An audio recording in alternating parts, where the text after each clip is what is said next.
digamos, en lo político, viendo con mucha preocupación todo lo que va a pasar. Tanto lo vinculado a la pandemia como lo vinculado a la pelea que hay. ¿Te parece, Pampa y Amado, que ya tenemos un número importante, hacemos el inicio formal, si Amado se extraña y cuando digan? Che, y si quieren hacer bastante ida y vuelta, eso también, ustedes me marcan. Claro, nosotros, mira, Amado, te contamos un poco cómo ha sido la metodología de laburo del espacio. Nosotros somos un espacio político, el Pampa te habrá dicho acá en Mendoza que tenemos un brazo técnico que tiene una fundación. La tienen difícil, Y estamos tratando de laburar, viste, con poco material gris. Hay muchos compañeros acá que han sido parte de la gestión pública del último gobierno peronista en Mendoza. O sea, en 2015 estuvimos laburando. Acá tenemos Marinés Abril de Borla, que fue ministra de Educación nuestra y fue viceministra de Educación de la Nación. Su marido, que fue legislador en peronista. Tenemos a Cristian Rodríguez, que fue subsecretario también de gestión. A mí me tocó ser ministro de Transporte en la gestión de Paco y candidato a vicegobernador en 2015. Bueno, hay muchísimos compañeros. Andrés Casabán también fue funcionario de dirección de escuelas. Bueno, el Pampa, ya lo conocés, nacional. Es un grupo bastante crítico, no me quiero olvidar de nadie, pero la mayoría de los compañeros tienen su carrera política y también formación técnica muy importante. Y decidimos formar una fundación básicamente para concentrar el capital humano en materia técnica. Tenemos fundación para el desarrollo del trabajo, porque entendemos que son los grandes desafíos del desarrollo del laburo, porque uno de los ejes centrales de tensión en la Argentina. Lógicamente que hemos invitado compañeros de todos los espacios del peronismo. Hemos tenido a Rafael Bielsa, a Jaureche, hemos tenido a Guillermo Moreno, a Marisa Díaz, que está en el Consejo Federal de Educación. Es decir, tratado de escuchar todas las voces posibles. Y bueno, lógicamente están en la agenda, como también está el compañero Diego de Diego, que creo que trabaja casi por la gestión para tenerlo también en el. Qué bueno, qué bueno. Así que nosotros realmente hemos trabajado que el expositor hable tranquilo. Para eso le pedimos a todos los compañeros que cierren su micrófono para acoplar. Nosotros tenemos dentro del chat de acá de Zoom un usuario que se llama Buzón de Preguntas, que es el compañero Andrés Casabán, donde tratamos que, para no interrumpir, vayan formulando las preguntas en el chat. Perfecto. Vamos a hablar, bueno, empezamos a leer las preguntas y a interactuar de esa forma. Y después abrimos el micrófono al final para saludar, Perfecto. Así que siempre que empezamos. ¿Cómo se llama? La agrupación se llama Diálogo Plural. Hemos tratado de, con ese nombre, simbolizar la diversidad de pensamiento, ¿no? O sea, tratamos, obviamente, una base peronista muy fuerte, pero con un estado de que no sea excluyente del peronismo, sino de mucha gente que a lo mejor tiene un chico nacional y popular que piensa como nosotros, pero por ahí pertenece a otro espacio o tiene otra que tenga lugar ahí también. Que tenga lugar acá. Generalmente uno hace una presentación formal como presidente de la fundación y luego quien hizo el contacto con el invitado le hace un recibimiento más afectuoso, que en este caso es el Pampa, así que muy bien. Para que te reciba, te envío un foto y luego estamos a lo de arranquemos nomás entonces. Gracias por acompañarnos, Amado. Ahora. Bueno, agarro la batuta yo, cortito. Generalmente damos algunos datos, los compañeros que presentan al invitado dan algunos datos biográficos. Yo creo que en tu caso es ocioso, todos te conocemos perfectamente bien, tu trayectoria, todo lo que has hecho, y se me ocurre que el mejor modo de presentarte, después voy a decir, ¿qué nos motivó, además de tu persona? Pero Pampa, sí. hacelo a mí ni me digas porque yo, hacelo como vos quieras. No, bueno. Yo parto de una palabra, ¿no? Que en la política hay que usar mucho el pico y la pala para que te la reconozcan, que es la autoridad.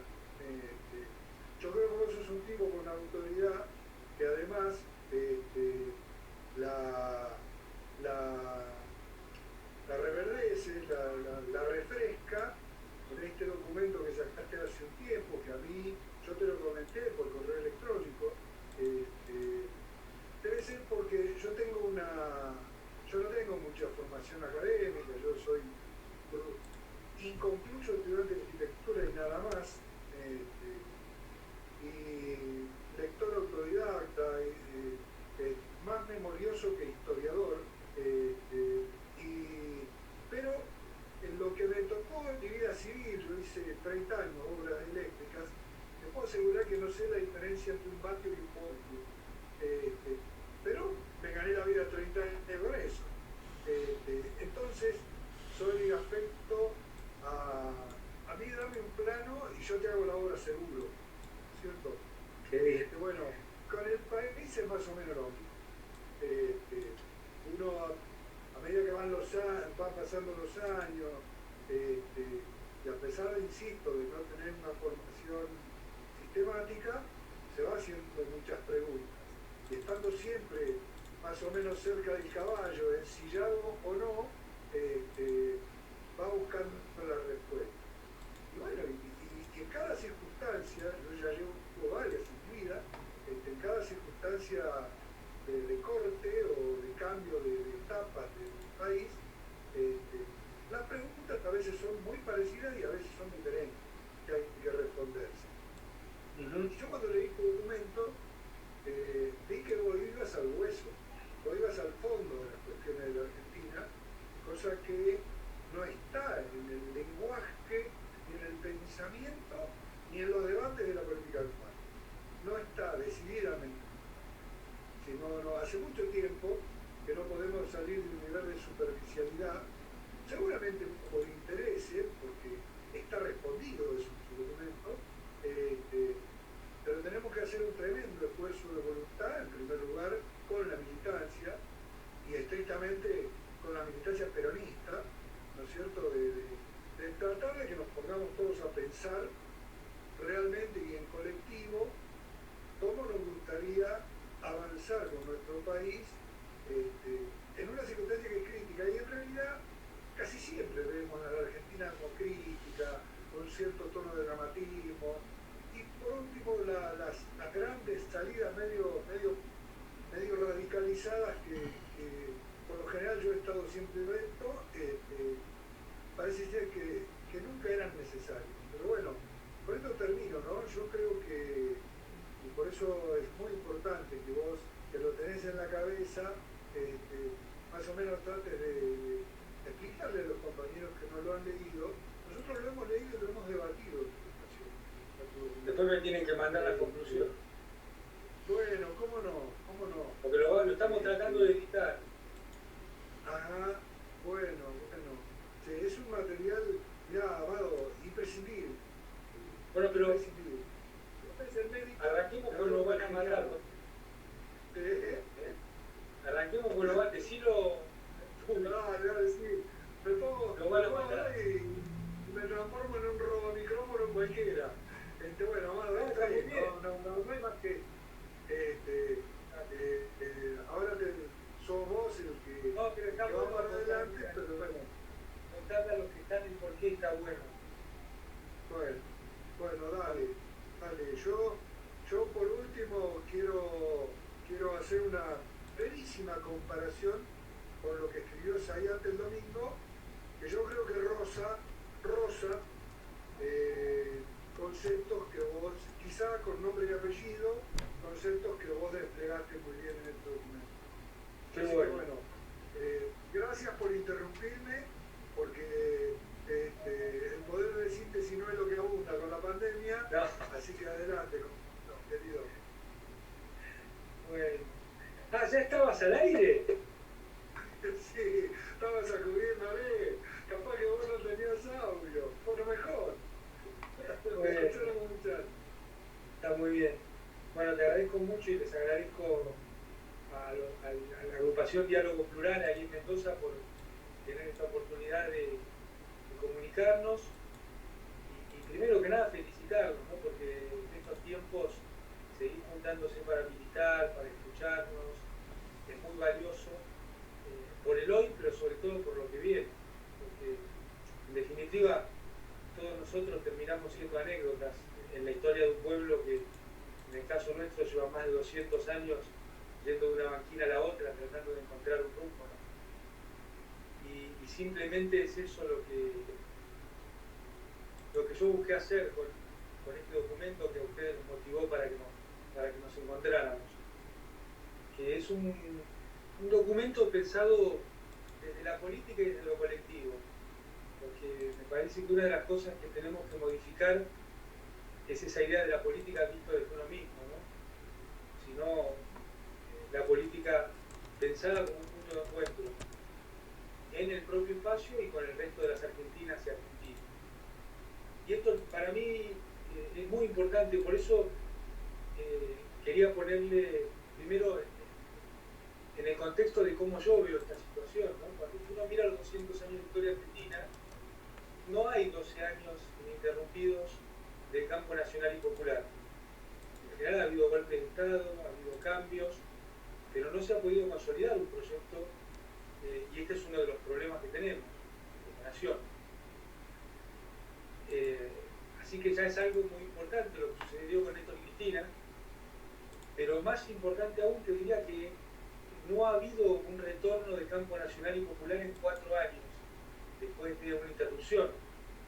Pensemos simplemente que ni más ni menos que al general Perón y al pueblo argentino le costó 18 años poder volver a encontrarse. Y acá tenemos en solo 4 años la posibilidad de tener un gobierno nacional y popular nuevamente. Entonces, me parece que esto nos tiene que invitar a varias reflexiones.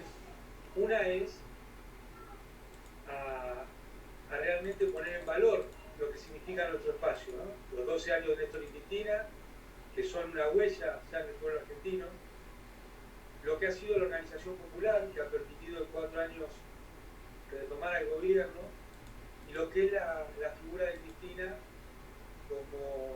como líder del espacio, que ha logrado ir enhebrando una fuerza que ganó las elecciones, con una persona como Alberto Fernández, que en la campaña logró representar y matizar a toda esta coalición tan amplia, pero lo de Cristina en términos de su inteligencia, de su capacidad y también de su generosidad y de su responsabilidad política. Y finalmente al pueblo argentino, a la posibilidad de estar organizado, de no desanimarse, de seguir luchando.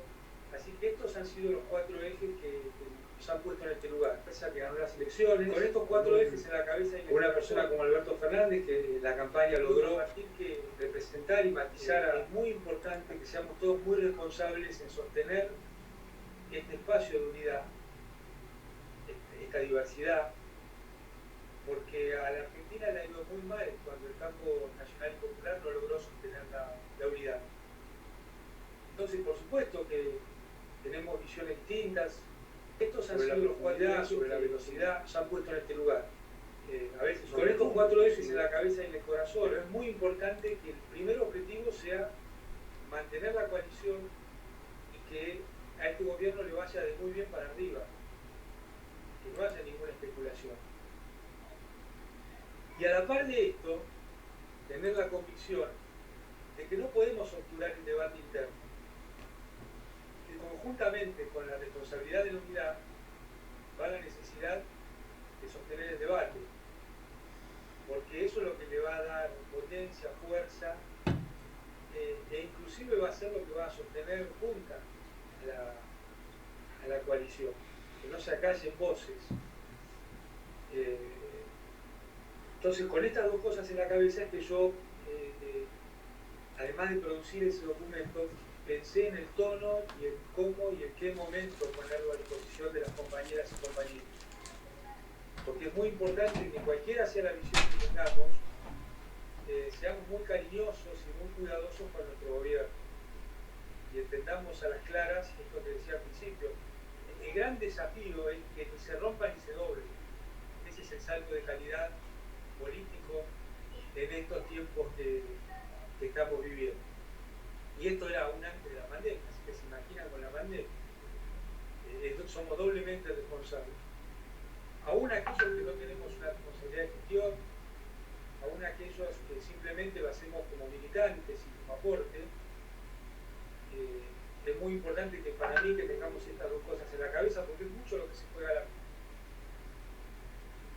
y con esto agregar el tema de la pandemia, ¿no? Porque el presidente Alberto Fernández tiene que tratar de reparar el desastre que hizo Mauricio Macri en la Argentina, que es un desastre de una profundidad inusitada, en el campo que queramos ver, desde el empleo a la inversión, desde el endeudamiento hasta la educación y la salud. Entonces Entonces ahí tenemos una cuestión muy pesada para el gobierno, pero al mismo tiempo tiene que administrar esta situación de pandemia, que también es una cuestión global que le ha tocado de desgracia a la Argentina también. Y en este punto quiero ser muy enfático, yo estoy convencido que tenemos uno de los mejores gobiernos del mundo. Como tuvo el valor, la valentía de entrada de tomar este tema, ¿no? De hacerse responsable de un tema muy complejo, en el cual lo más fácil era mirar para el otro lado. Lo más fácil era ver qué pasaba, bueno, y él la llevando. Yo creo que el presidente tuvo la capacidad política, el compromiso, la reacción de tomarlo de entrada. Cuando uno ve los resultados alrededor, vemos lo que pasa en Brasil, en Chile, o en Estados Unidos, o en Inglaterra, los otros países decimos no porque se agarró más de sopetón. Pero estos están igual que nosotros, ya había una dinámica que se sabía que era lo que estaba pasando. Bueno, me parece que fueron muy responsables y eso las sociedades lo están pagando con mucho dolor y mucho sufrimiento.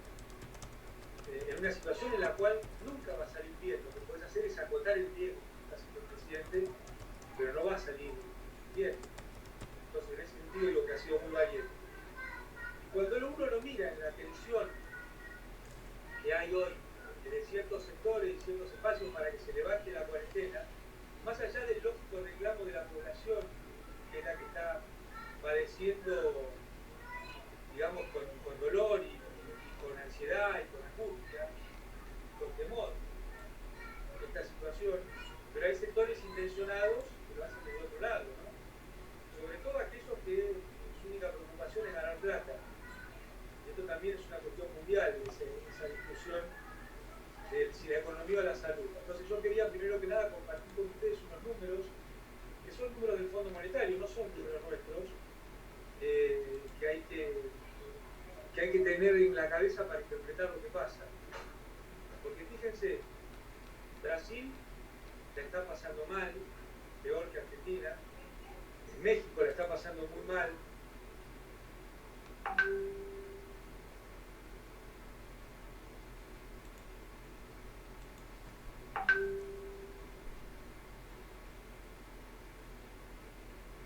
el criterio acá, pero está medio incontrolable. Por suerte. Cuando uno mira los números, dice, bueno, el Fondo Monetario prevé que Argentina va a caer 9,5%, 9,9%. Pero Brasil, 9,1%, o sea, lo mismo. Y Estados Unidos, 8%, más o menos lo mismo. Y México, 10,5%. Y la zona euro, 10%. Entonces, es mentira que hay una correlación inversa entre cuidar al pueblo y la economía. ¿Cierto? Entonces, es una cosa que tenemos que tener en cuenta, porque son estos los falsos dilemas que se le presentan a la sociedad justamente para presentar argumentos interesados a favor, en este caso, de los grupos empresarios concentrados y en contra del cuidado de la salud. Pero los números cantan a las claras que eso es mentira. Así que con todo esto en la cabeza y en el corazón, como les decía antes, bueno, tratar un poco de compartir una visión que muchas veces no está arriba de la mesa o también no es la que forma parte del sentido común, porque el sentido común se ha convertido en el sentido de las clases dominantes, impregnando los medios de comunicación, impregnando a veces inclusive los sistemas educativos. Entonces yo quería compartir con ustedes otra visión de las cosas, en el marco, otra vez, de un gobierno nacional y popular que tenemos que cuidar lo máximo que se pueda. Pero bueno, el primer punto es que para mí no existe la post-pandemia. La post-pandemia es hoy. Es mentira que va a haber un día donde nos vamos a sentar tranquilos alrededor de una mesa a planificar la Argentina que viene. Porque como peronistas sabemos que el devenir de esto es diario, que la correlación de fuerza y los debates son diarios. Entonces yo creo que el momento ideal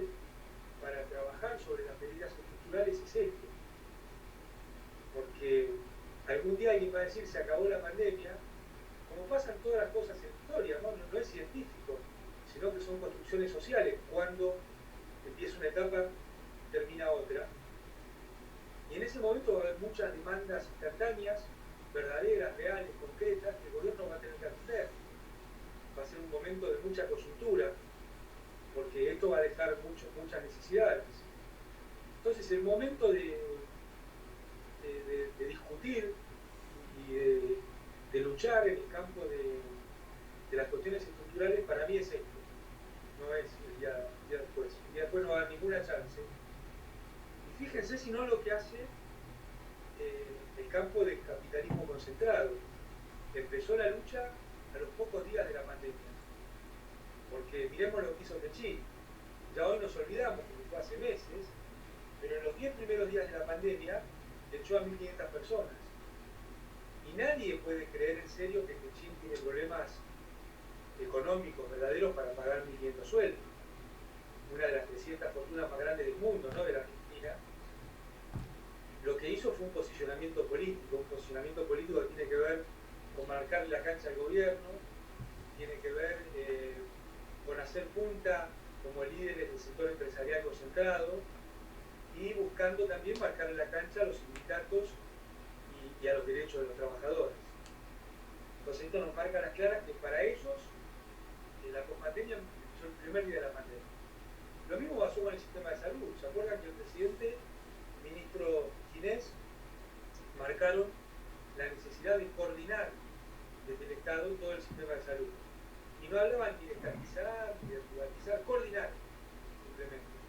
Bueno, le salieron con los tapones de punta mal y realmente no se pudo avanzar en algo que era de toda racionalidad y de toda lógica.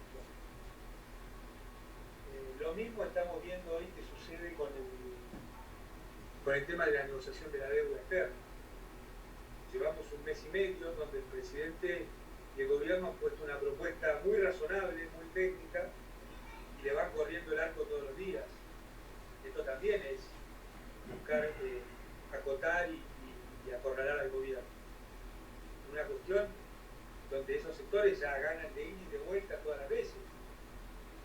Entonces, lo que yo denomino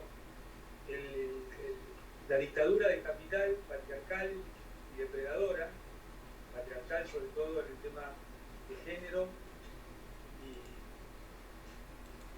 y de vulneración de los derechos de las mujeres, y depredadora del medio ambiente, esa casa común que tenemos, ese sistema está jugando el partido todos los días, y sin hacerse responsable de ninguna cuestión de salud, porque lo que ha quedado al descubierto con esta pandemia también es la incapacidad del mercado para dar respuesta en temas como este, ya sea en la prevención, en la contención y en la generación de la vacuna. No estaba el sector privado preocupado por ninguna de las cuestiones de salud.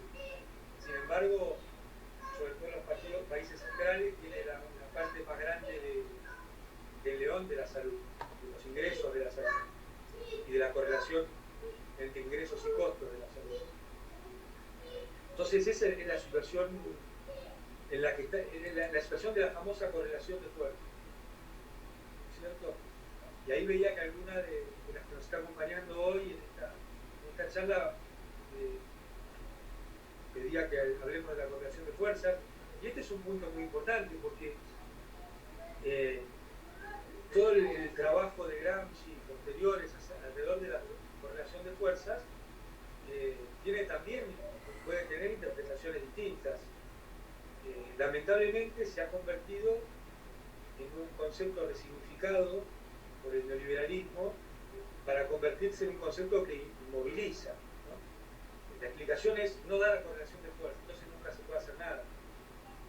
Pero el concepto gramsciano no es una foto, sino que la foto es el campo sobre el que hay que operar. La correlación de fuerza es una cuestión dinámica y endógena. Dinámica porque se puede ir modificando, endógena porque todo lo que hacen los distintos campos tiende a que se altere en un sentido o en otro. Y acá Gramsci también hablaba no solo de las cuestiones objetivas, sino también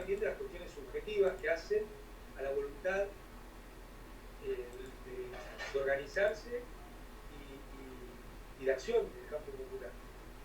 Entonces a mí me parece que cuando el campo nacional y popular accede al aparato del Estado, es muy importante que catalice como modificador de fuerza. Miren, para poner un ejemplo concreto de lo que estoy tratando de decir, Néstor Kirchner asumió con el 23% de los votos. 12 años después, Cristina Fernández de Kirchner se iba con la plaza llena y con un país que no tenía nada que ver lo que era en el 2003 con lo que era en el 2015. Bueno, todas esas políticas, toda esa acción se fue dando porque había una voluntad de modificación de la coordinación de fuerzas. Y el campo popular, el único mecanismo que tiene para cambiar la coordinación de fuerzas es la acción política. No tiene ni grandes fortunas, no tiene ni el aparato de hegemonía cultural. Entonces, necesita tomar medidas que modifiquen la vida del pueblo para que el pueblo se apropie cada vez más de estas, y entonces ahí sí se va modificando la coordinación de fuerzas. Porque lo que necesita un gobierno popular es que las medidas que va tomando no sean más de él, sino que sean del pueblo. Cuando el verdadero éxito político es cuando el pueblo se apropia de esas acciones y las siente propias, como puede ser la UH o el sistema jubilatorio que habíamos modificado. Eso ya no es más nuestro, ya no es más lo que lo llevamos adelante. Y eso es lo mejor que nos puede pasar, porque fíjense, habiendo venido un desastre como el de Macri, ni siquiera las pudo alterar, las pudo modificar. ¿Por qué? Porque eran de pueblo. Entonces, esto nos tiene que invitar a reflexionar sobre la profundidad necesaria en las modificaciones y al mismo tiempo sobre la necesidad de siempre estar mirando el horizonte y no lo que se hizo. Nosotros no podemos al pueblo presentarle como vocación política que nos acompañe por lo que hicimos.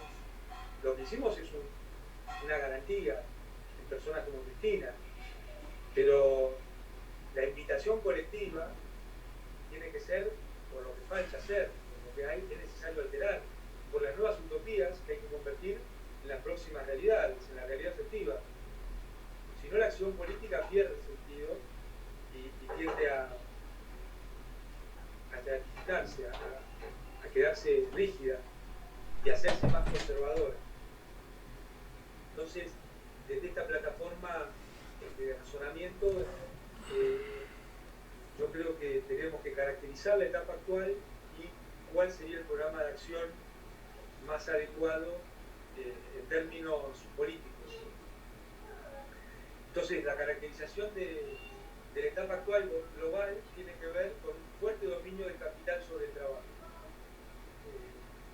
Se dice y se repite que la población, el 1% de la población mundial tiene el 50% de los ingresos y de la riqueza.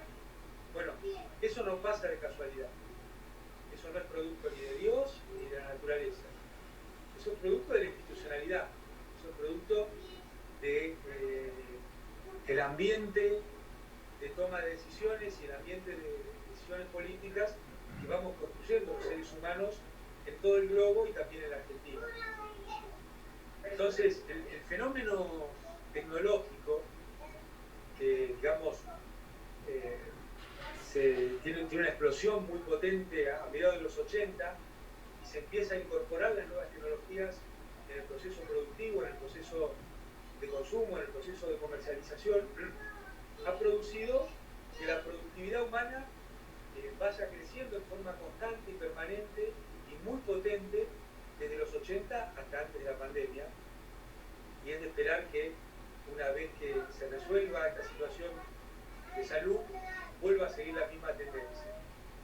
Ahora, ¿qué ha pasado en esta etapa con los ingresos?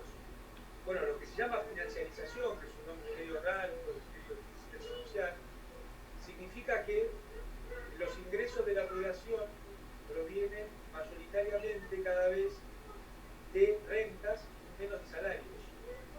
Ahora, las personas que tienen rentas son cada vez menos y las que necesitan salarios son cada vez más. Entonces, desde los 80 a hoy, globalmente los salarios han crecido muy poco. A la vez que la productividad crece mucho, los salarios han crecido muy poco y el desempleo se ha hecho un fenómeno cada vez más potente. Entonces, lo que está sucediendo es que el fruto de la mejora tecnológica queda cada vez en menos manos. Y eso es lo que ha provocado este aumento en la mala distribución del ingreso. Entonces, la pregunta podría ser, en tanto peronistas, en tanto kirchneristas, en tanto un sector que piensa desde la izquierda, que no queremos que haya mejoras tecnológicas. Me he tenido que meter en Facebook Live, pero quería poner algunas cuestiones sobre el género y no me dijo porque me pone como que soy yo la administradora. O sea, me pone como diálogo plural de la administradora, entonces no puedo poner nada. Escucha, me encanta lo que está diciendo. Son las normas en las cuales opera el sistema, por eso yo lo llamo dictadura de capital, porque al mismo tiempo que este fenómeno, que es reconocible y perfectamente entendible, sucede hace más de 40 años, uno mira el debate público sobre las leyes laborales y si seguimos el supuesto sentido común, escuchamos que el problema son las leyes laborales, ¿cierto?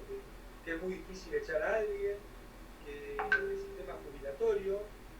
Entonces, si uno presta atención en serio, parecería que los trabajadores están explotando a los capitalistas. Y sin embargo, esto no es la realidad, si no, nos estaría concentrando el ingreso cada vez en menos manos. Entonces, lo que necesitamos justamente son modificaciones laborales, modificaciones institucionales que hagan que cada vez los trabajadores y las trabajadoras tengan más derechos, tengan una jornada laboral más corta, participen de las ganancias de las empresas. Miren, en la pandemia hay trabajadoras y trabajadores que aceptaron reducciones nominales de salario, y la explicación es porque a las empresas les va mal. Bueno, el mismo argumento de toda lógica es que cuando a las empresas les vaya bien, se pueda distribuir las utilidades entre las trabajadoras y trabajadores. Si no, el argumento de que reduzcan sus salarios sería inválido. Entonces, por eso digo que este es el momento donde se ven todas estas cosas arriba de la mesa y queda claro que es el momento para tomar decisiones de modificaciones estructurales, de cambios estructurales. Vinculado a esto, el tema de la deuda. Yo creo que para mí el tema de la deuda no es el tema central de la Argentina, no es el problema central de la economía argentina, pero entiendo que el gobierno lo ha puesto primero en la agenda y entonces hay que acompañarlo.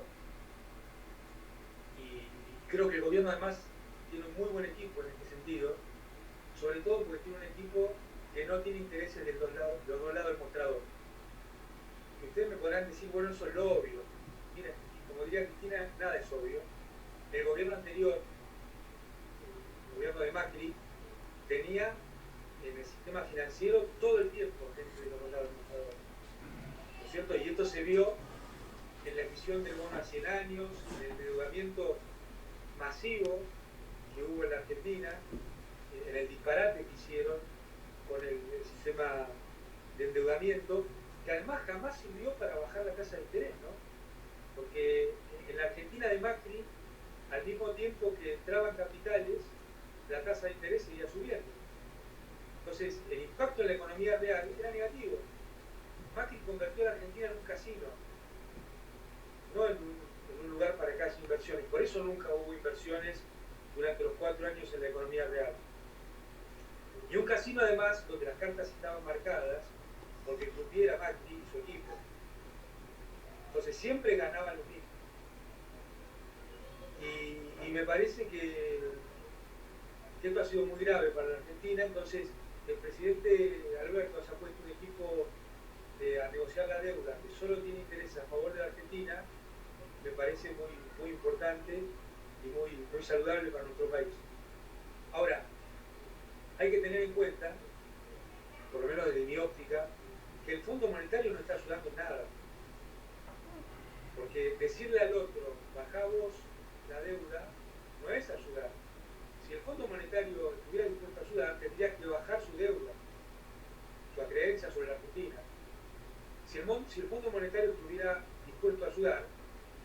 tendría que hacer es dar un plazo de 5 años para cobrar a la Argentina. Si el Fondo Monetario quisiera ayudar, lo que tendría que estar haciendo en este momento es haciendo una emisión de DEX, que es la moneda que tiene el fondo, para aliviar la carga de los países. Yo creo que, muy por el contrario, el fondo nos está usando como conejillas de indias para que seamos el primer país que hace un arreglo en la pandemia. Y salió 20 veces, no me ha visto como pelotuda. Cari. Entonces hay que tener mucho cuidado en el fondo. Yo la verdad que no, con la experiencia de haber participado y de haber trabajado, Argentina nunca se fue del fondo. Lo que pasa es que nosotros le matamos la cancha desde que Néstor dijo, acá no opinan más, me voy para la deuda. Entonces nosotros seguimos participando del fondo, pero con una visión desde la Argentina. Y yo creo que el fondo hoy lo que está representando es una pelea entre Washington y Wall Street, de Washington y New York. Por eso le dice a los otros acreedores, ustedes tienen que bajar la deuda, pero no la baja él. Entonces tenemos que tener mucho cuidado con esta situación, porque si bien es cierto que después de la pandemia va a haber cambios, los cambios no necesariamente van a ser a favor de los pueblos. Miren, a mí me tocó vivir la circunstancia 2008-2011 con la responsabilidad del Ministerio de Economía de Cristina, y la verdad es que en la mayoría de los lugares del mundo, todo el esfuerzo de los estados para salir de esa crisis quedó atrapado en los sistemas financieros, en particular en Estados Unidos y en Europa. Y esa es parte de la explicación de por qué ganó Trump. Porque los gobiernos que había en esos momentos priorizaron el sistema financiero por encima de los salarios y encima de la economía real. Entonces, cuando empieza el fondo con todos estos cantos de sirena y demás, yo creo que están trabajando en ver cómo reconvierten el capitalismo, no en cómo tenemos un mundo más igualitario. Y el fondo en este momento está trabajando en el mundo, no en la Argentina, pero en la Argentina también, para que haya una reforma laboral por goteo, para esconder atrás una supuesta modernidad, de las nuevas modalidades de trabajo, la informática y el teletrabajo y la marea en coche, vulnerar más los derechos de los trabajadores. Entonces tenemos que tener los ojos muy, muy abiertos con las recomendaciones, con lo que va a venir en la letra chica del fondo en los tiempos que vienen. Y el otro tema, que hay que estar muy atento y hay que tener mucho cuidado, es la reforma previsional por goteo, que también tiene el fondo, que también va a propiciar el fondo. Y se las digo cuál es. Ellos van a venir con el cuento de que hay que hacer un sistema previsional con más libertad, entonces que las personas que más ganan aporten a sus propias cuentas de capital y lo deduzcan del impuesto a las ganancias que le pagan al Estado. Entonces, con ese mecanismo lo que van a hacer es traer en forma encubierta a la CJP nuevamente. Es debilitar al Estado a través de no poder percibir recursos y en definitiva debilitar el sistema jubilatorio porque tiene menos recursos también. Entonces yo creo que con el Fondo Monetario hay que estar siempre con los ojos bien abiertos y los oídos bien atentos, porque vienen con estas cosas, van a venir con el superávit fiscal, con la reforma previsional, con el control monetario, con el tipo de cambio rígido y con la modificación del sistema previsional en la República Argentina. Por algo la Argentina, cuando le fue realmente bien en términos históricos, fue cuando Néstor terminó de pagar la deuda, que dijo acá no opinan más. Ahora no está la posibilidad porque es una deuda descomunal la que contrajo Macri, pero hay que tener muchísimo cuidado con las recomendaciones y los consejos del fondo porque nunca van a ser a favor de las argentinas y los argentinos. Por más que vengan en una retórica edulcorada, en una retórica supuestamente moderna. El otro tema que me parece muy importante es que Argentina recupere después de Macri una política exterior vigorosa y conveniente para nuestro país. Y en este sentido el presidente Alberto dio una muestra importante cuando decidió no participar de los acuerdos de libre comercio que estaba firmando el Mercosur. que Argentina se retiró de esas negociaciones. Creo que eso marcó una política de soberanía, pero bueno, en otros momentos de otros actores del gobierno nacional escuchamos algunas cosas muy preocupantes, como por ejemplo que Argentina tiene que ser parte del área de influencia de los Estados Unidos. Argentina tiene que tener relaciones exteriores con Estados Unidos, tienen que ser relaciones respetuosas, relaciones ojalá que muy cariñosas, pero desde los intereses de la República Argentina. Y no tenemos ningún interés en común con Estados Unidos, ningún interés global en común. Los intereses de Argentina están atados primero a los de Brasil. El principal socio estratégico de Argentina es Brasil, por más que en este momento tenga un gobierno que a nosotros no nos guste. Eso en algún momento va a ser una anécdota.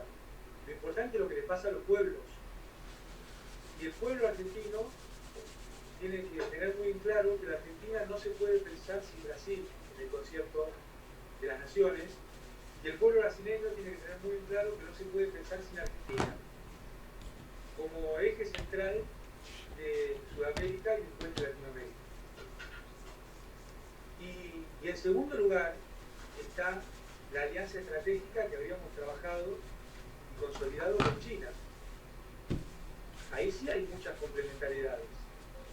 Ahí sí hay mucho recorrido común para avanzar. Miren, tomemos un ejemplo concreto, porque a mí me gusta siempre ver las cuestiones prácticas, no solo la retórica. Cuando asumió Mauricio Macri, en la Argentina estaban las obras de las represas Kirchner-Zeppelin. Son dos represas hidroeléctricas en la provincia de Santa Cruz, financiadas por capitales chinos a consorcios argentino-chinos. Muy bien. Macri, con su política servil, neocolonial respecto a Estados Unidos, trató de voltear esas obras. En concreto, empezó en el mes de febrero de 2016 con una operación de prensa en el diario La Nación, diciendo que era un problema de medio ambiente. Como si a Macri en algún momento de su vida le hubiera preocupado el medio ambiente, ¿no? Bueno, eso se fue cayendo. Después también metió preso a Ferreira y a Costa, que son los titulares de la empresa de ingeniería que llevaba adelante esa obra en la parte argentina, y después la frenó de todas las formas que pudo. En el medio le pagó a los fondos buitres, les regaló la plata de las LEVAC y las LELIC al capital financiero, prometía una lluvia de inversiones en los segundos semestres de cada año, que nunca ocurrieron. Después vino el chanta de Dietrich con el tema de las PPP, que no se hizo ni una obra. Cuando se fue Mauricio Macri, ¿saben cuál era la única obra relevante que había en Argentina? Las represas Kirchner y Zeppelin. ¿Qué les quiero decir con este ejemplo? Que la única verdad es la realidad. El camino para que haya obra pública en Argentina, de envergadura, racional, de una financiación barata, es la alianza estratégica con China. Wall Street no va a poner un peso en obra pública en la República Argentina como no lo hizo durante los 4 años de Macri. Entonces todo este cuento de los mercados financieros es un cuento para extraer valor de nuestra sociedad, no para generar valor. Es para llevarse tasas de interés monstruosas, no para hacer obra pública en la Argentina. Entonces yo creo que la política exterior, como decía Perón, es la política más importante y es determinante del derrotero de la performance económica argentina a mediano y largo plazo. Entonces ahí tenemos nuestra posibilidad de un plan de infraestructura y de obra pública potente, ahí nomás, a la mano, porque los acuerdos ya están hechos en la época de Cristina, están firmados y están disponibles para el gobierno. Y además tienen otra cuestión importante, que es la transferencia tecnológica. A diferencia de los acuerdos con las grandes empresas que nunca transfieren la tecnología, estos convenios incluyen transferencia tecnológica. Una cuestión que es muy importante no solo para la vida diaria, no solo para la industrialización, no solo para el desarrollo de la Argentina, sino para cuestiones como la defensa nacional. Nosotros recordemos que cuando Argentina necesitó, en un conflicto bélico, repuestos y municiones de su armamento, no lo podía conseguir porque esos países no se lo vendían, porque no le habían transferido la tecnología y tenían acuerdos entre ellos que no lo permitían.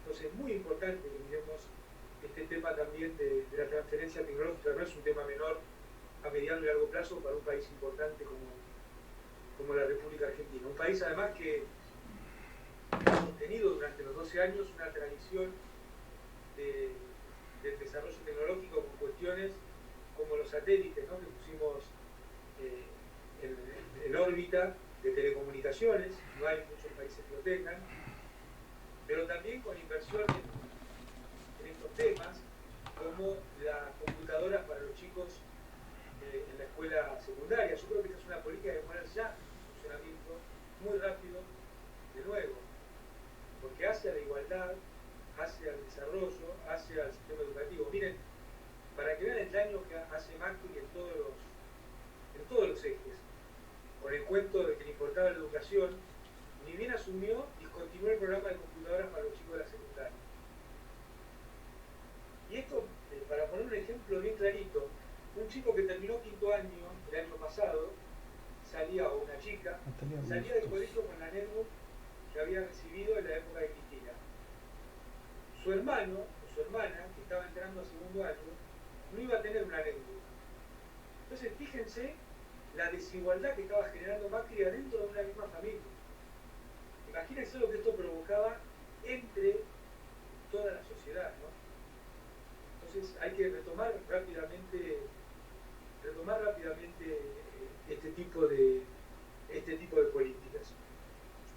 Lo mismo con el tema de ingresos. Yo creo que acá el gobierno también en esta etapa se ha ocupado con cosas como el IFE, políticas como complementar los ingresos de las empresas, pero me parece que en la salida de la pandemia necesitamos un shock distributivo, necesitamos que haya paritarias libres con aumentos potentes de salarios, necesitamos que haya aumentos jubilatorios importantes y poner en marcha nuevamente la ley de movilidad jubilatoria que habíamos puesto en marcha en 2008 y el sistema previsional que pusimos en marcha en 2006, ese sistema que fue profundamente feminista porque el 80% de quienes accedieron a la jubilación fueron mujeres. O sea, lo tengo en la compu, pero no. El plan de inclusión jubilatoria.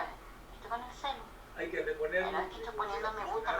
Porque demostró que es la herramienta adecuada para las jubiladas y jubilados, pero también para el funcionamiento de la economía argentina. Hay que retomar los resortes de los controles de precios potentes para que este aumento de los ingresos de la población no se vaya rápidamente a precios. Hay que proteger y defender la producción nacional, sobre todo de nuestras pymes, de la industria regional, de la actividad económica nacional que reinvierte, que no se la lleva afuera, que no son grandes corporaciones.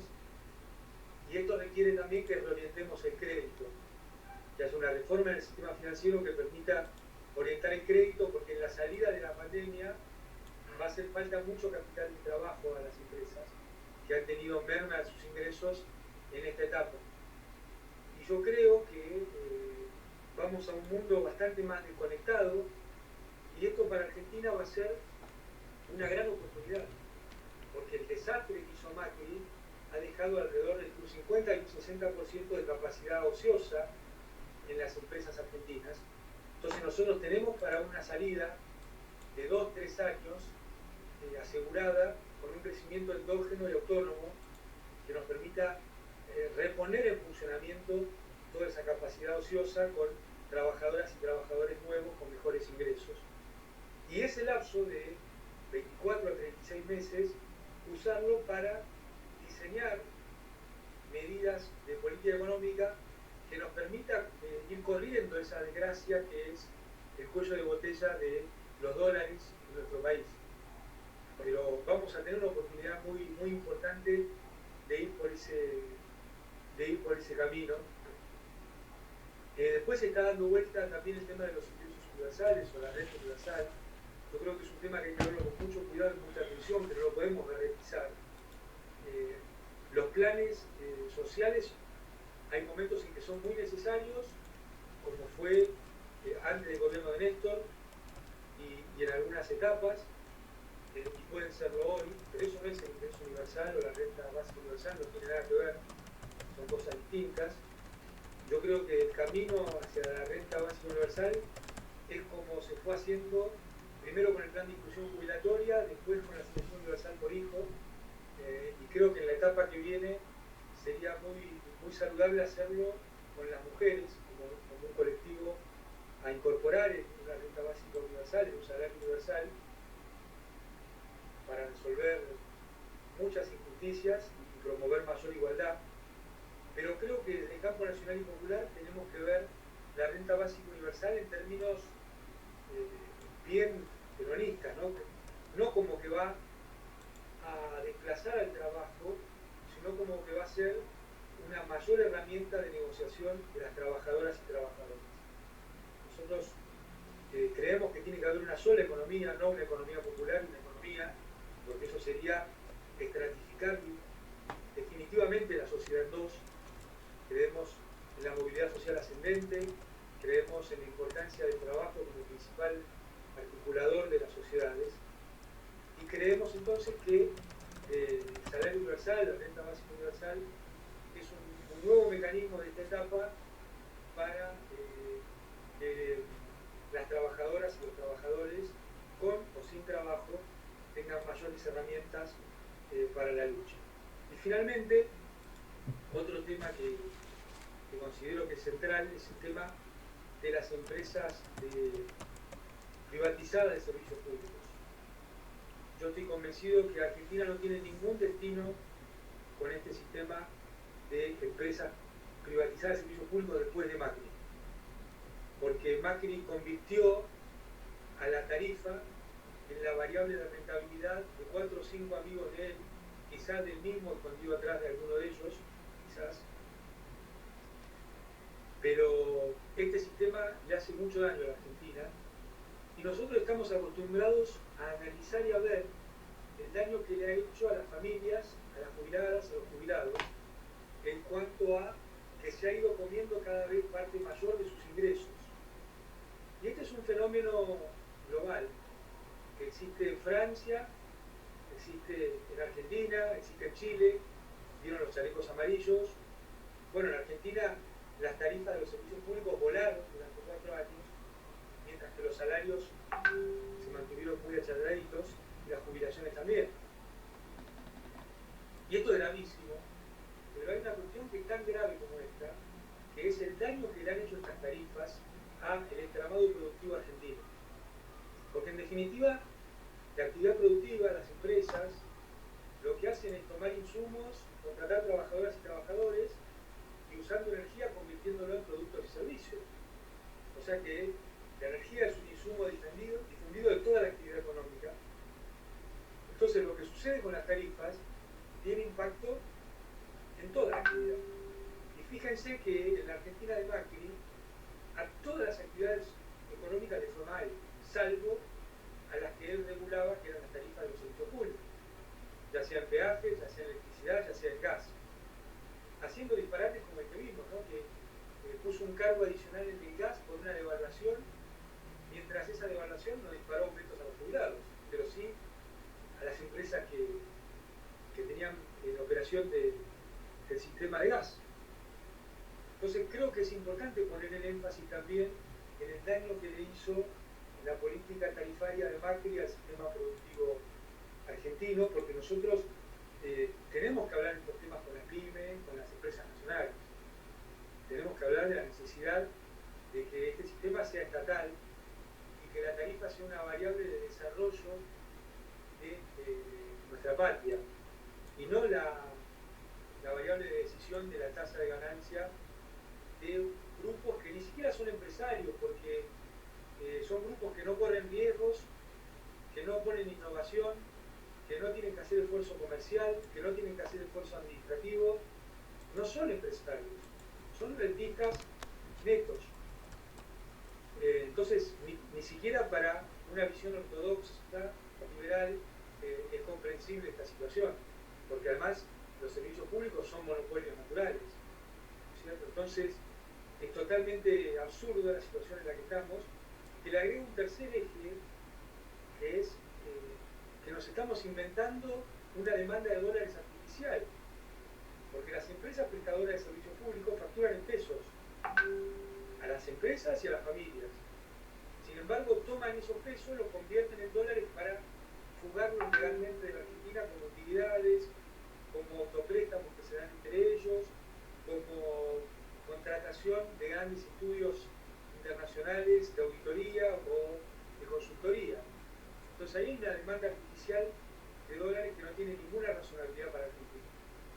Por supuesto que hay espacio para el capital privado en la prestación de servicios públicos, pero en cuestiones muy puntuales y definidas por el sector público, definidas por el conjunto de las argentinas y argentinos.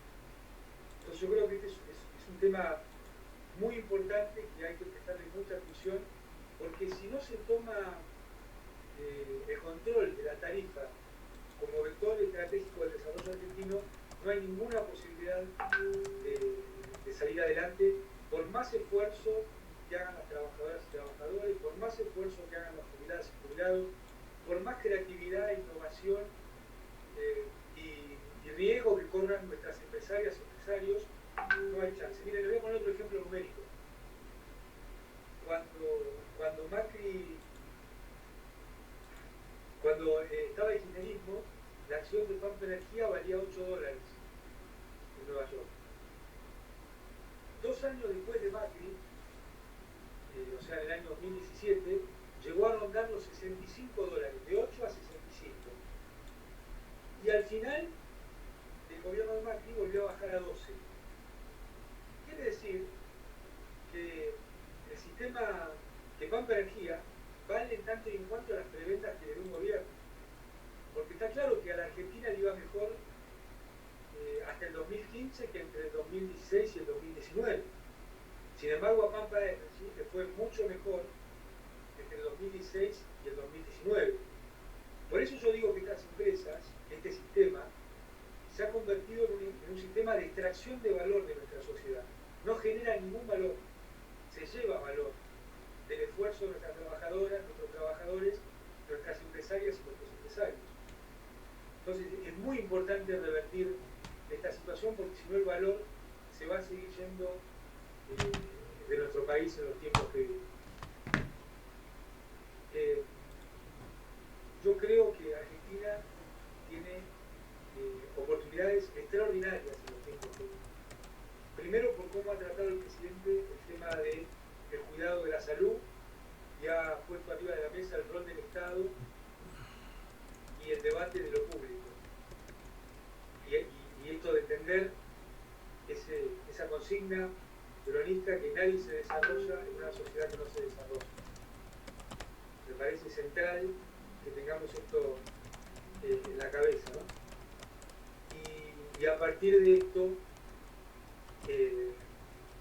un mundo en el cual va a haber muchas oportunidades para un desarrollo que proteja la actividad del mercado interno y la actividad industrial.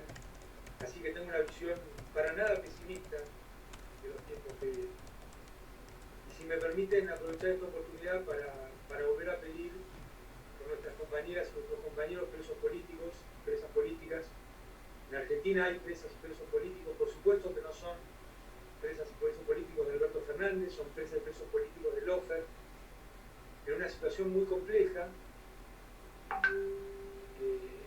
Hace poco tiempo hablaba con Rafael Correa de estos temas y nos queda claro que no es una cuestión inventada por el kirchnerismo, ¿no? Sino que es una cuestión continental que atraviesa muchos de nuestros países como Brasil, Paraguay, Ecuador. Bueno, hemos visto el golpe de Estado en Bolivia.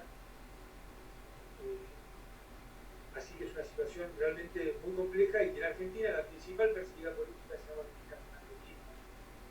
Así que me parece todavía más importante poner esta situación arriba de la mesa, no en términos personales, sino en términos colectivos y de espacio nacional y popular. Así que agradecerles mucho esta oportunidad, felicitarlos por la tarea que llevan adelante y bueno, pedirles que no sea la última vez que nos encontremos, sino que podamos volver a reflexionar juntos sobre estos temas muy pronto, Pampa. Muchas gracias por permitirme compartir este encuentro con ustedes. Gracias, Amado. Ahora, si te parece, vamos a ir pasando las preguntas que los compañeros han ido haciendo en el chat, así que vamos interactuando, van respondiendo y bueno, luego estamos para el final un saludo a todos los muchachos, vamos a abrir el micrófono y vamos a terminar despidiéndonos. Ahí te dejo con Andrés Casabán que va a leer las preguntas. Gracias, Pampa. Hola. Hola, Andrés. Buenas noches, ¿cómo andás? Bien. Yo tengo un par de preguntas de algunos compañeros. La primera tiene un tono más político y opinión respecto a tu postura respecto de Alberto Fernández, cómo se mostró junto a los empresarios que apoyaron las medidas de Macri y cuál es tu opinión respecto a eso y qué tanto polémica ha generado en los últimos días. Mira, mi visión va a estar encolumnada con la de no me gustaría agregar mucho más, porque Eve es una figura que me parece que ilumina y contiene el campo nacional y popular. Creo que el presidente tiene una situación muy compleja que es articular y llevar adelante a la Argentina. Entonces yo en este sentido, mi máximo respeto, mi máximo acompañamiento, como te decía antes, creo que es muy importante que esta coalición no se rompa, pero sí es muy importante que nos escuchemos todas y todos. Todas y todos.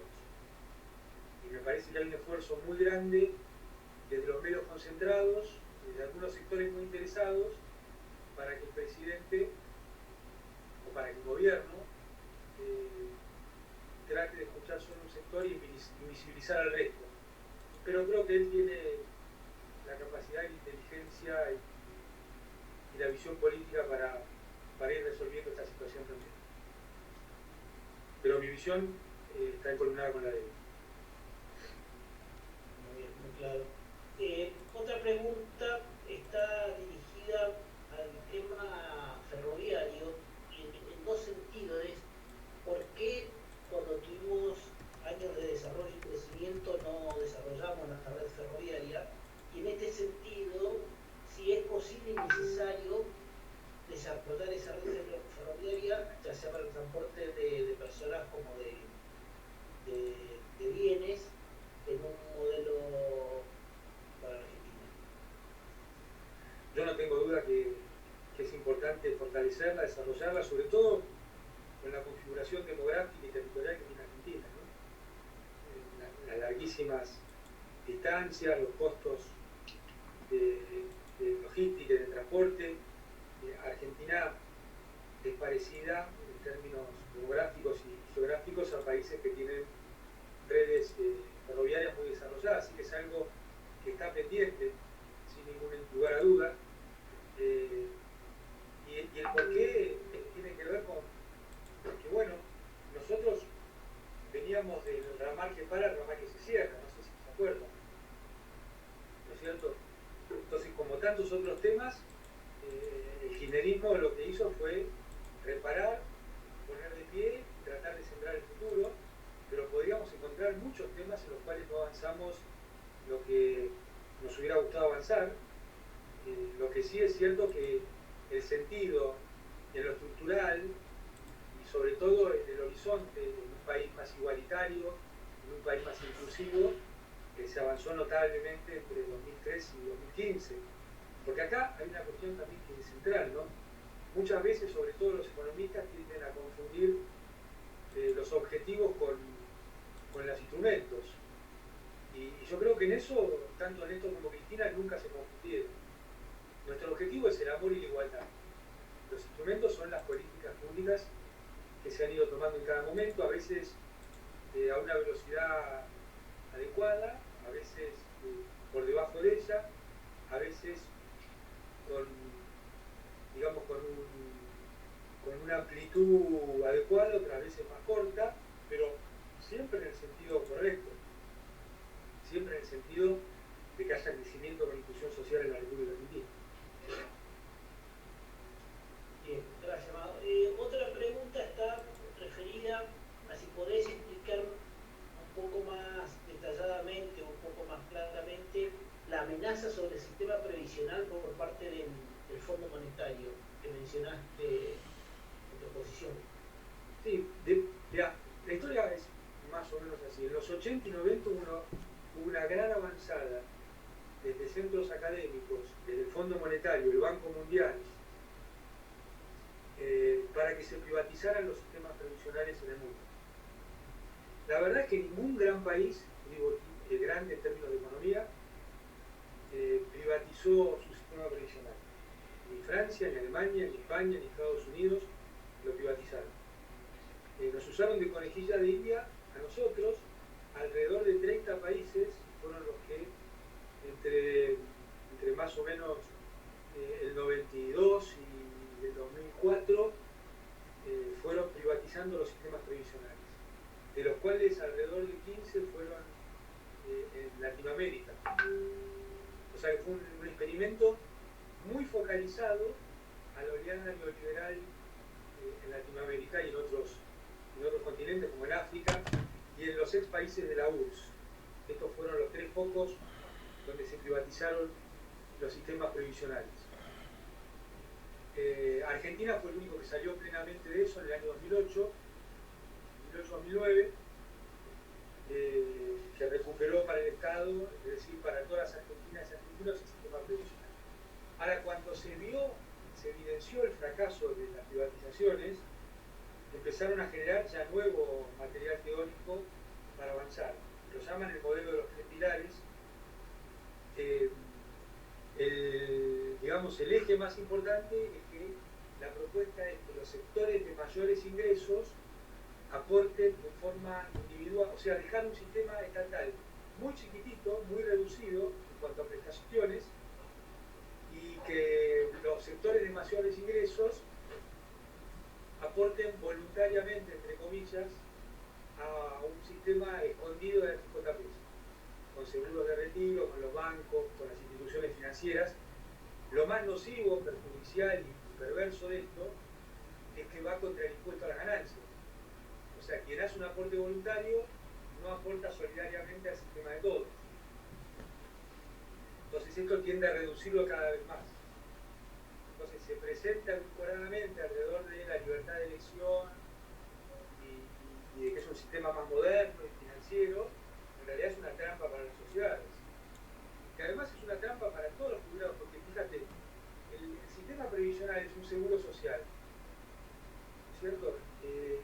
Un seguro tiene que ver con afianzar la situación de la población que entra, en este caso, en la etapa de la tercera edad.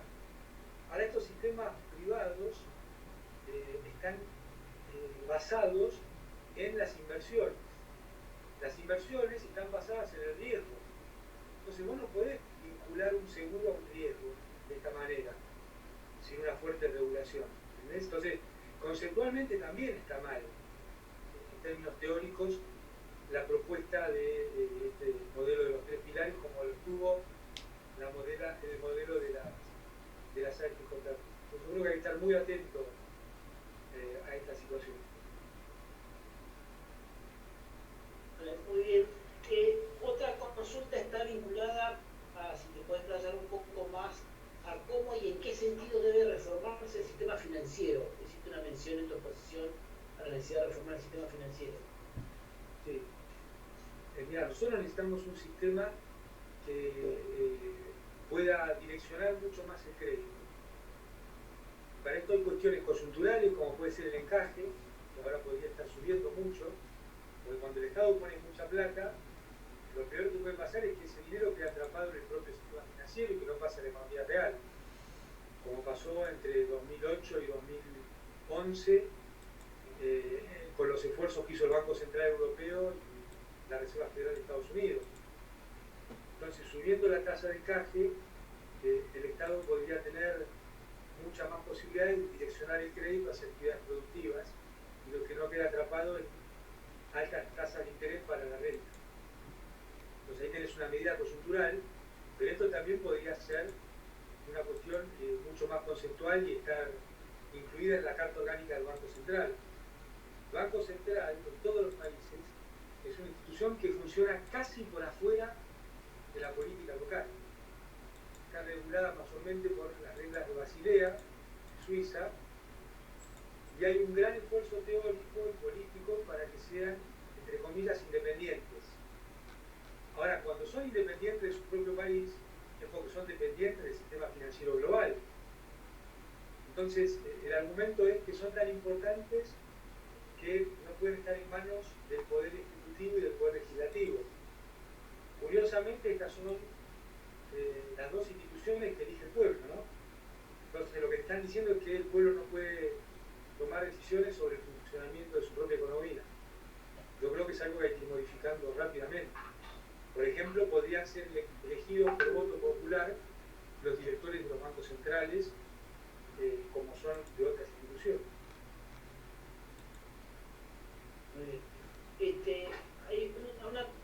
Voy a transformar en una pregunta, una afirmación o una opinión que hace el compañero, que plantea que una adhesión a tus ideas, a tu propuesta, pero la pregunta es cómo se lleva adelante y que en este momento es muy difícil realizar cuestionamientos a las acciones del gobierno nacional, por un lado, y no hacerla también resultaría un peligro.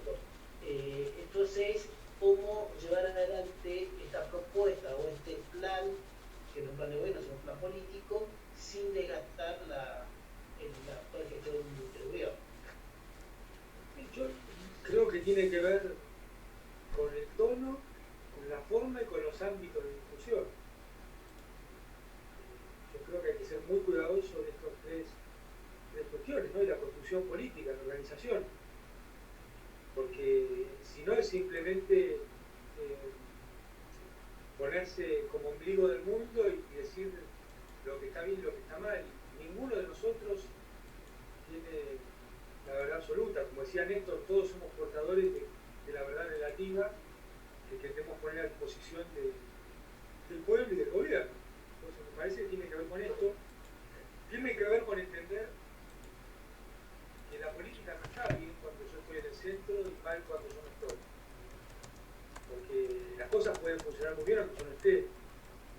Y a veces hay muchos actores y actoras, mujeres y varones de la política, que no entienden. Entonces hacen lo plantean de una forma agresiva o peyorativa, cuando en realidad lo que hay que hacer es ver cómo construimos mayor poder popular, no cómo desgastamos el poder popular. Entonces yo creo que es muy importante estos ámbitos como el que ustedes tienen, no solo la agrupación, sino la fundación, para estar discutiendo estas cosas, y cuando uno las pone a disposición de las compañeras y compañeros, que sea en un tono de respeto, en un tono de cariño, en un tono propositivo y no en un tono peyorativo y descalificador. Una última pregunta está vinculado a qué pensás del control de cambio actual, si va a funcionar, y si esto, el actual no termina beneficiando a los grandes jugadores de la economía, como un seguro de cambio. Bueno, si el control de cambio está vinculado a un control del flujo de capitales, no tendría por qué.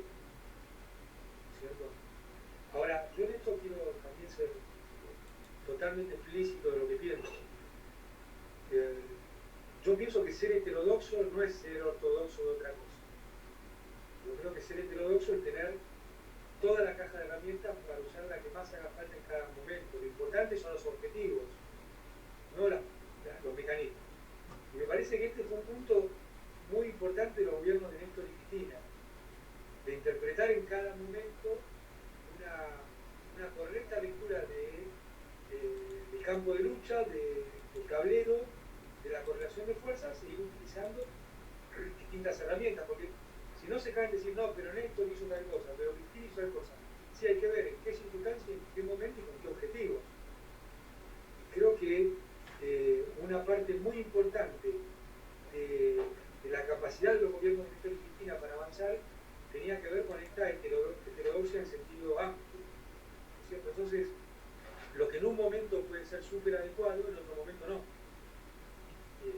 ejemplo, nosotros negociamos con los buitres y logramos canje del 66%, que quita de capital interés. Entonces uno nunca tiene que estar cerrado a mirar toda la película completa. Lo que tiene que ver es qué cuestiones son más importantes para la patria y dentro de la patria para el pueblo. Te doy otro ejemplo. Cuando en el 2011 el G20 en Francia puso como leitmotiv del encuentro que el problema del hambre en el mundo era que los países productores de alimentos nos aprovechábamos, nosotros nos preguntamos si el sector que producía los alimentos nos votaba o no. Fuimos a pelear que eso no era cierto. Yo me comuniqué con Guido Mantega, que era el ministro de Economía de Brasil en ese momento, y fuimos juntos a discutir estas cuestiones, sin preguntarnos, y logramos que no se regulara el precio de los alimentos de los organismos multilaterales. Entonces, primero la patria, después el movimiento y por último nosotros. Todas estas cuestiones. Yo agregaría las mujeres en términos del siglo XXI. Las personas. Bueno, Amado, muchísimas gracias. No hay más preguntas, no sé si hay algún compañero quiere incorporar alguna en último momento por el chat o por el privado, por favor. Gracias.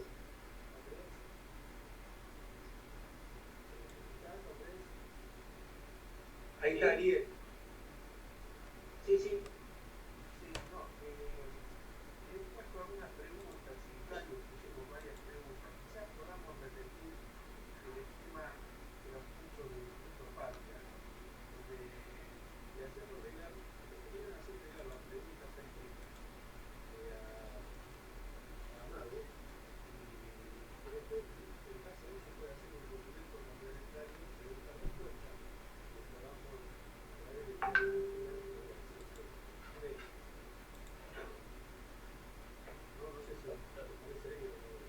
A mí me parece súper adecuado. Aparte es un ejercicio intelectual que invita a seguir expandiéndonos y estar más en contacto. Vale, lo tomamos como desafío. Así que podemos realizar las preguntas y después le hacemos llegar a Amado a través del Pampa y vemos la respuesta y vamos a hablar.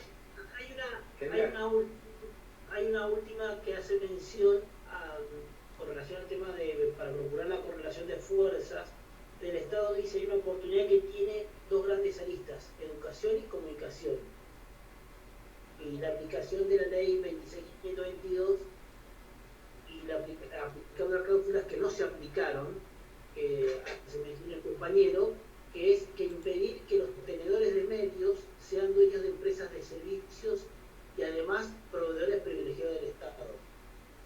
Esa incompatibilidad entre los propietarios de medios offline y online y a su vez ser propietario de empresas de servicios públicos y proveedores del Estado. Sí, ahí es todo un tema en sí mismo que es muy pertinente, punto, porque realmente en Argentina ni siquiera las leyes antimonopolios han aplicado en este tema.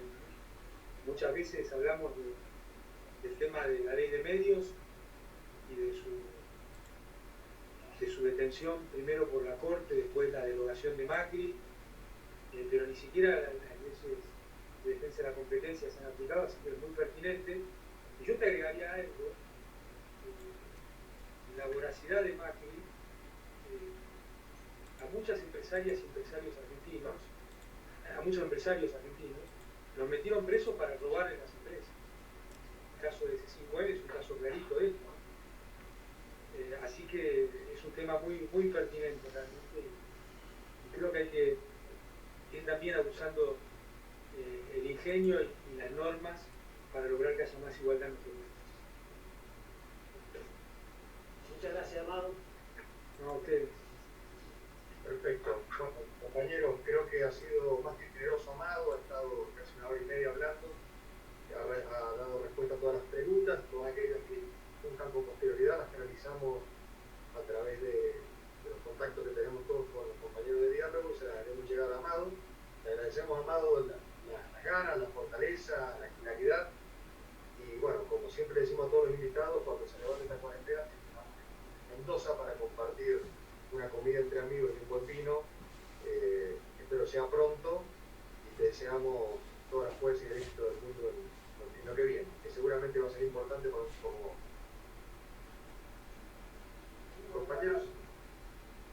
compañeros, si quieren ir saludando antes de irnos, le vamos dando un mensaje, abrimos el micrófono y damos fin a la reunión. Un fuerte abrazo. Gracias por acompañarnos.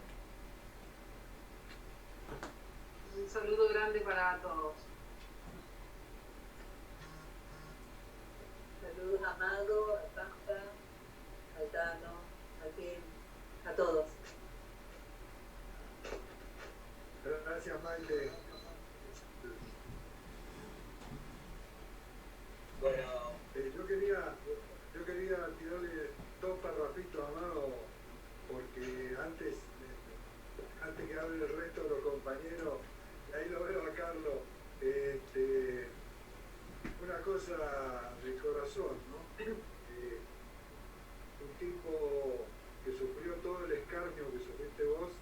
Quiero que sepas que todos nosotros, sin excepción, todos los que hemos estado sentados acá esta noche, tenemos también este sentimiento de acompañarte, que te sientas acompañado del corazón de tu compañero, y bueno, en un tiempo la seguiremos personalmente buscando los cómo hacemos, los qué vos también describís. Esto te lo voy a poner cuando te transcriba los interrogantes de los compañeros, pero es una de nuestras principales conclusiones y esas son las cosas que tenemos que hacer. Por mi parte, yo te doy un gran abrazo y un tremendo agradecimiento, ¿no? Igual que a todos los compañeros que han participado. Adelante, compañeros. yo quisiera dirigirme a Amado. Él ha sido políticamente y sentimentalmente, amorosamente, como decís vos siempre, te acompañamos, te queremos mucho y por sobre todo te respetamos. Primero, por todo lo que dijeron los compañeros, que dijo el Papa, pero también y fundamentalmente por tu lealtad. Gracias.